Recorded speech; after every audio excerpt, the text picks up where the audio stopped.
So, cloud gaming is absolutely huge. Every major tech company on the planet, we're talking Facebook, we're talking Google, we're talking many, many others, are creating and publishing cloud games.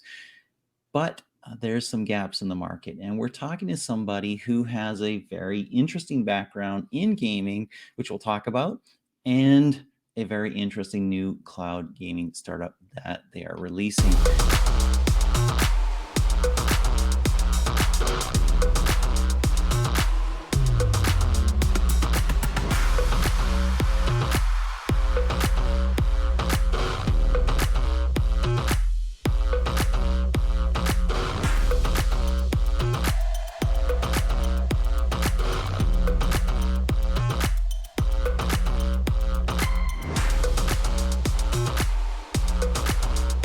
So, Ben, welcome and thank you for being with us. Who are you, first of all? Let's start there. Hey, thanks, John. Thanks for having me. I'm Ben. I'm with now.gg.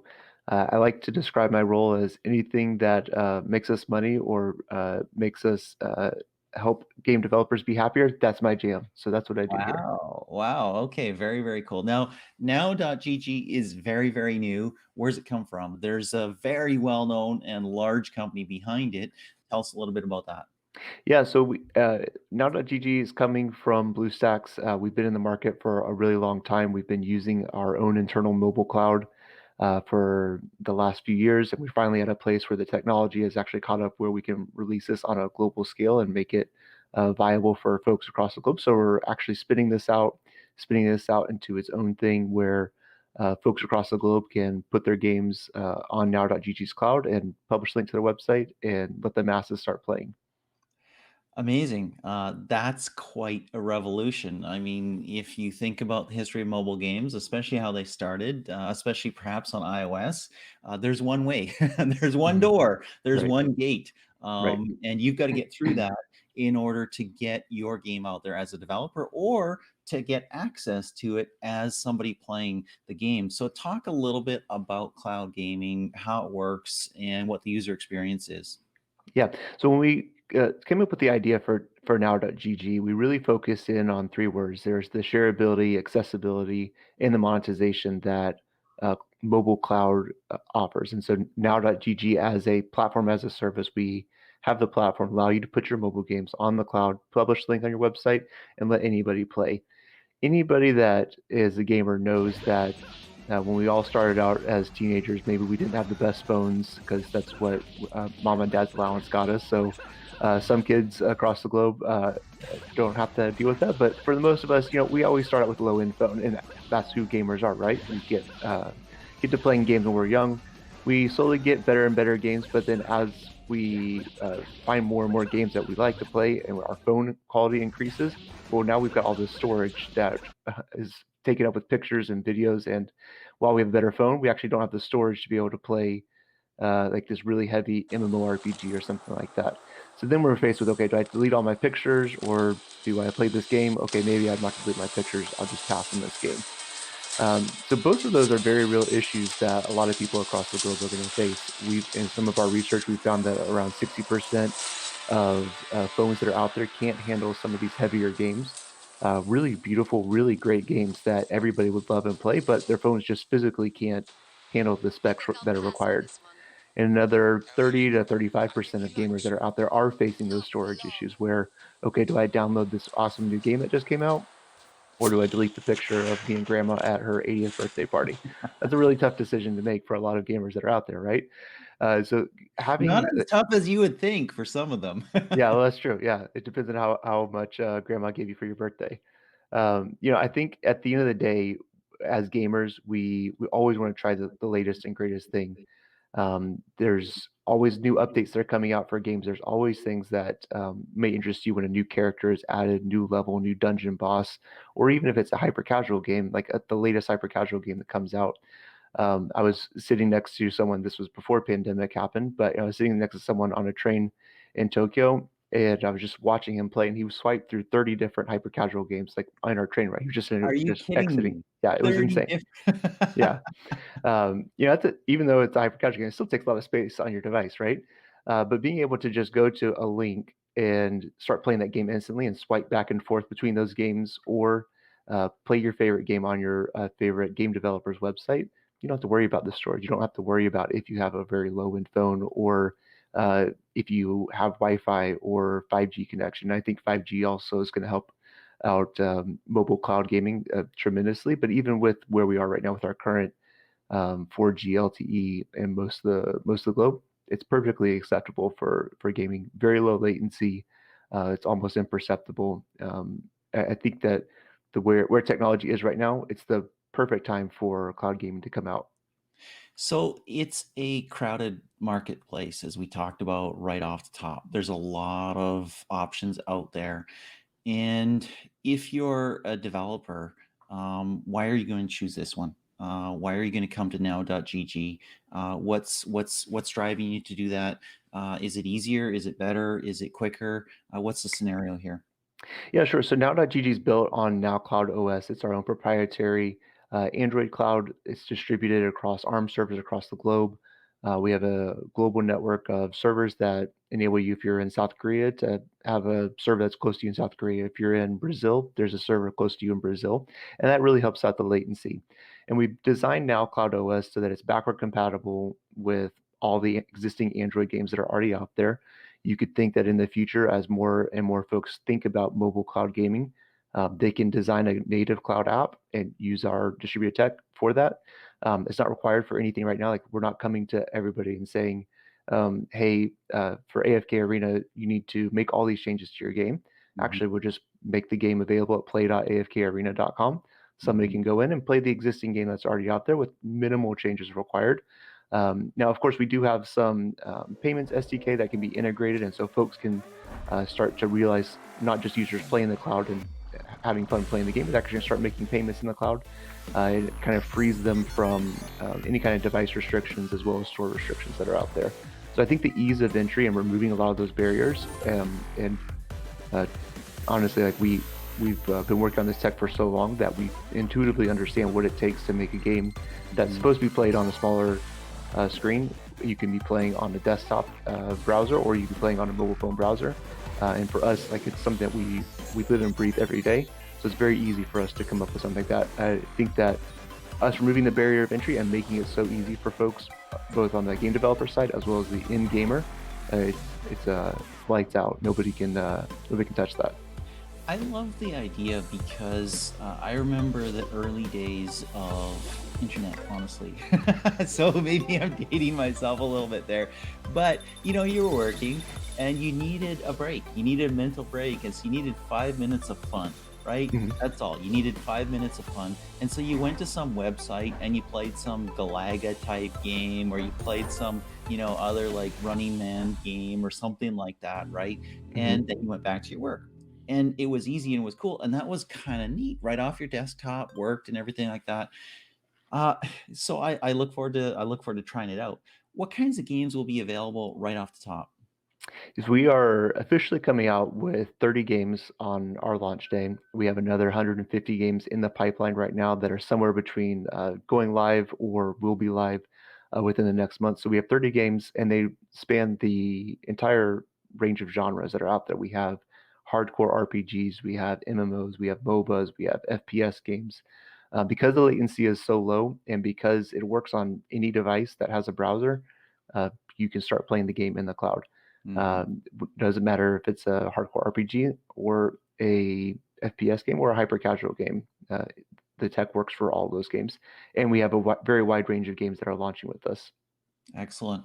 Now, let's talk a little bit about platforms and games. It's been controversial, to say the least, over the last year, especially. Everybody knows what's going on with Epic and iOS, and Epic and Android, and many other types of apps as well, where, hey, you got massive distribution to a global audience on an app store or on a Google Play, but then you were bound by the restrictions of that platform. And there's ongoing conversation at legal levels as well as governmental levels, what that should be, what that should look like. What's your position there, and what's your offering to game publishers and game developers in terms of what they can do on this platform versus existing mobile platforms?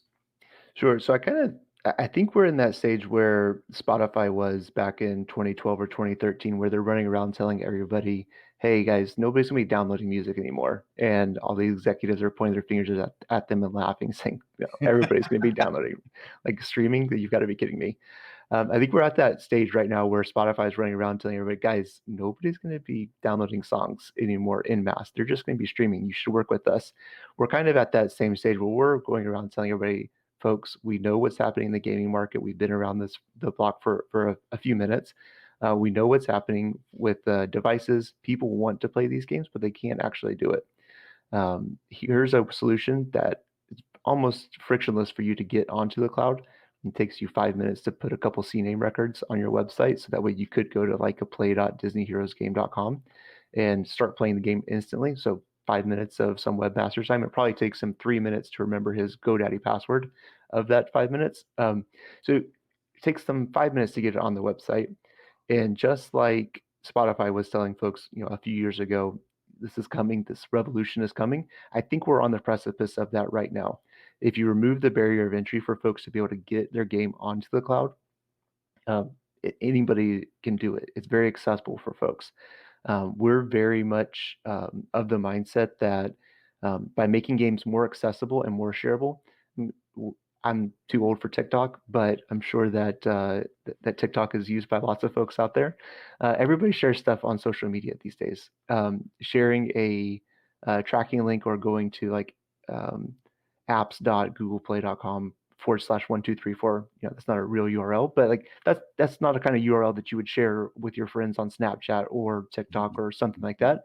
But sharing a link like play.stateofsurvival.net, like that's a very easy link for you to share with your friends. We're already starting to see people post on Reddit and Discord, like they're even though these games haven't been officially announced yet, we're starting to see a lot of these titles picked up just by random people searching for different games. Actually, I saw a huge Reddit post yesterday for raid.plarium.com. So it wasn't shared by somebody, but somebody was just trolling the website, found it, and it went viral really quickly. So it kind of proves our point there that as we're seeing, somebody posts in just one Discord server in Brazil, it can kind of lead to one other thing and leads to another thing. And then all of a sudden, Reddit's talking about it. So making the games really accessible, really shareable, it puts us right in that sweet spot of where like a Spotify was a few years ago, that this revolution is coming. And so everybody that can jump on board right now, you're going to be light years ahead of the rest of the field. Super interesting. And what that makes me think, and correct me if I'm wrong here, is that you can have that experience of the now.gg streaming engine right from your own website, right from your own branded site. You're just simply a couple lines of code, boom, you're done. Is that correct?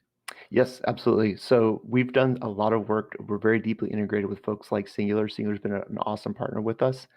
Um, and we not just having a revolutionary tech is enough to call it a day. Like, of course, we want to be privacy first. We want to make sure that the user is protected with all of that. And I think the partnerships that we've built with Singular and some other folks in the mobile measurement space have really helped us push this tech to a place where somebody can come in, they can play the game on the website, they're welcome to continue playing on the website as long as they want to, or they could actually end up downloading on the phone. And as we've seen over the last month or so with all the iOS changes that have taken place, this whole solution works beautifully end to end, whether somebody's playing on the website for a long time or if they're going to play there for 3 minutes just to experience the game, see if they like it, and then end up installing on their device, assuming that they have plenty of storage space. Like if somebody actually does go from the website to their mobile phone, it's a great experience. It's very privacy first. The user flow is very well thought out with all of our mobile measurement partners. Mm-hmm. So there's low barrier of entry to get the game on your website, but it also works if somebody wants to go from the website to their device. Cool.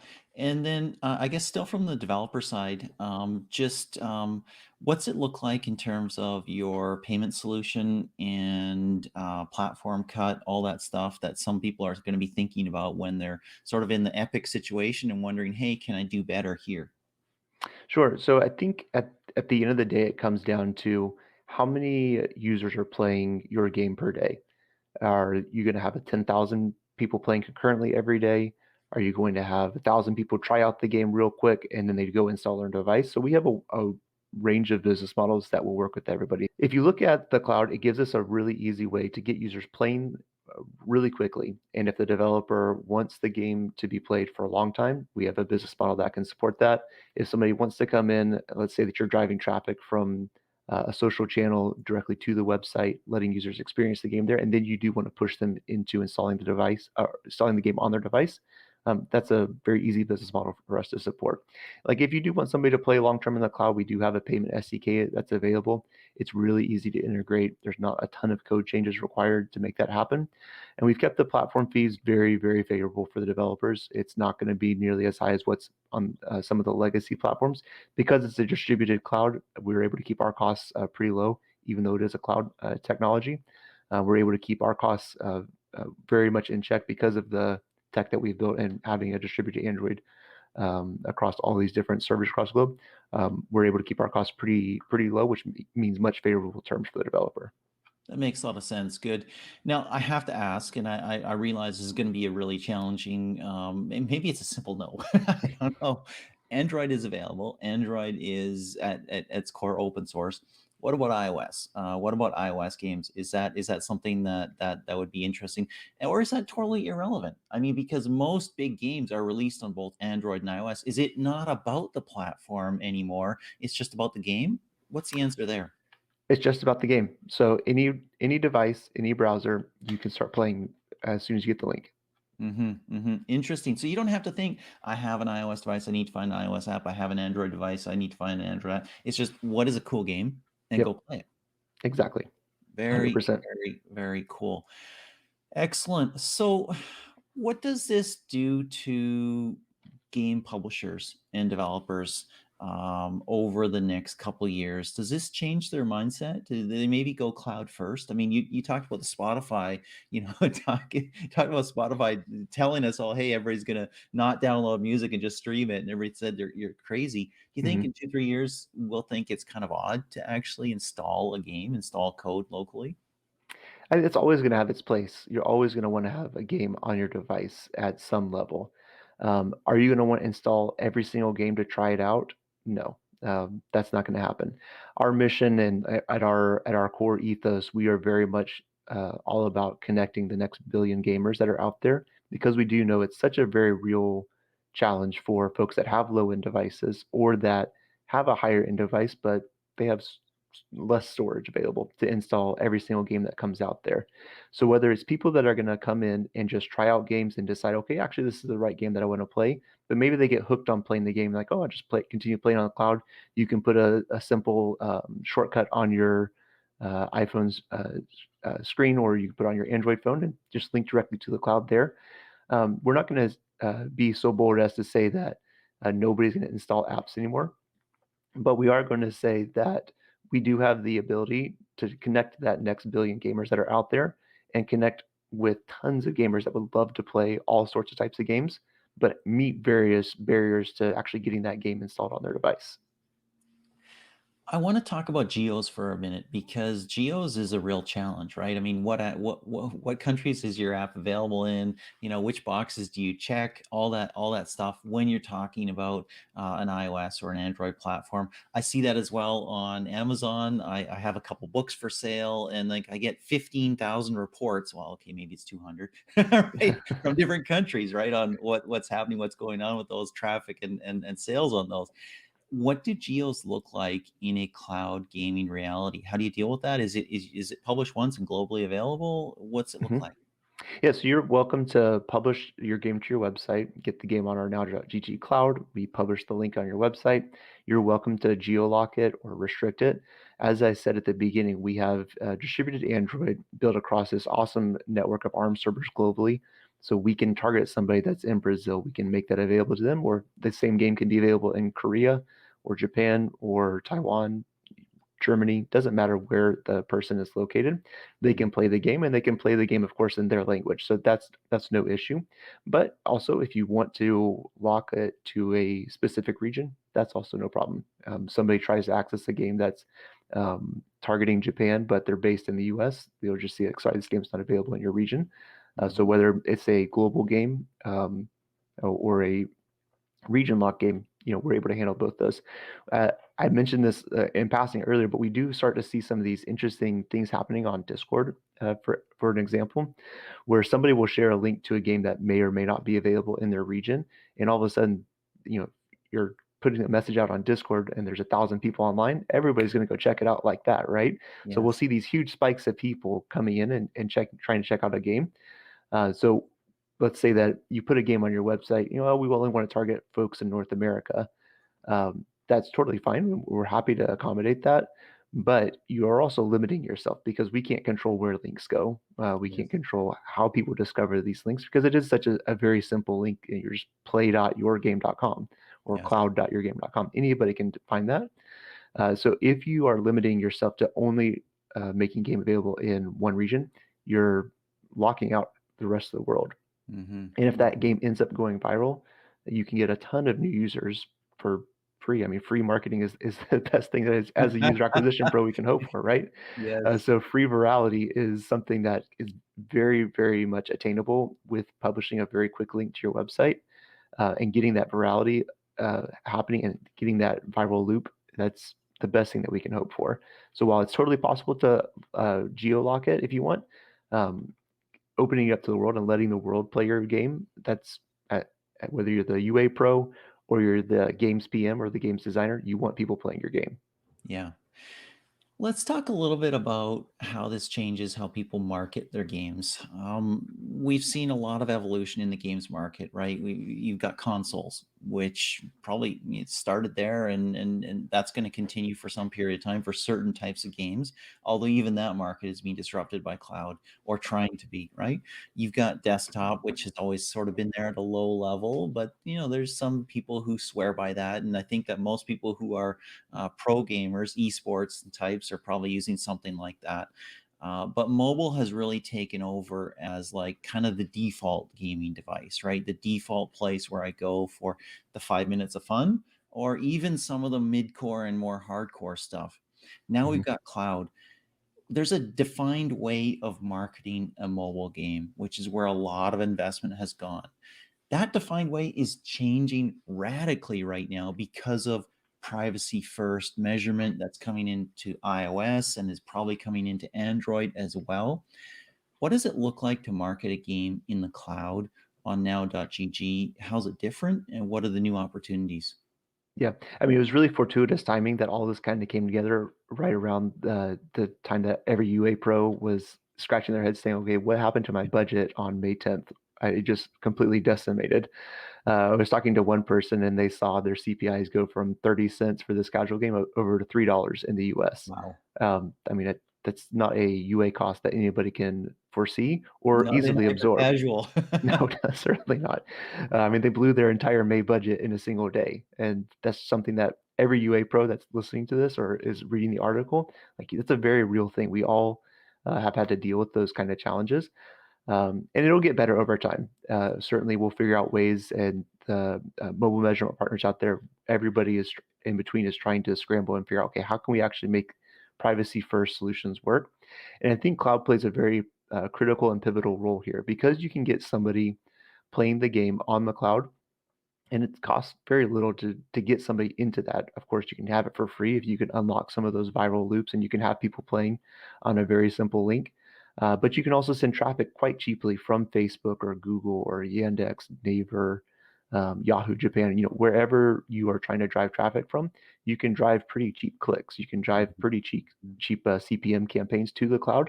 Let the user play there. If they want to continue playing, that's awesome. If they want to end up installing on their device, that's also awesome too. And because we've approached this from the standpoint of you being able to get as much traffic as you want to in the cloud, and we can scale up to 100,000 concurrent users without breaking a sweat. Mhm. Um, and that's across all 30 games that are already live, or in the next month when we have 150 games live. Um, Being able to get users into the cloud uh, as a CPC campaign or as a CPM campaign that's running, it lowers your costs drastically from having to do a standard CPI campaign. So you can get users into the cloud. We're not charging a further follow-on CPI or anything crazy like that for you to get the user from the cloud to your game. So the game has kind of changed for everybody. And then now having a solution where you can get people from your standard UA methods into the cloud. Let them play there. If they want to continue playing, awesome. If they want to install their device, that's also awesome too.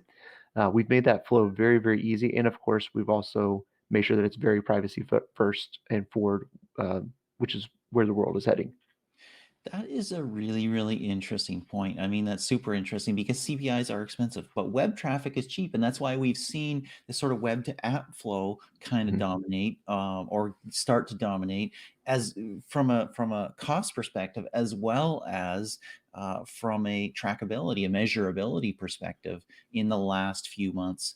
And now what you're saying is, hey, web traffic is cheap. Drive them to the website. Mhm. Whether it's Yep. a mobile browser, desktop browser, there you go, and they're Mhm. playing your game, and that's great. And they can get the app if they want. And maybe let's end here. What does this mean? What does this unlock? How do you see gaming in, I don't know, 3 to 5 years?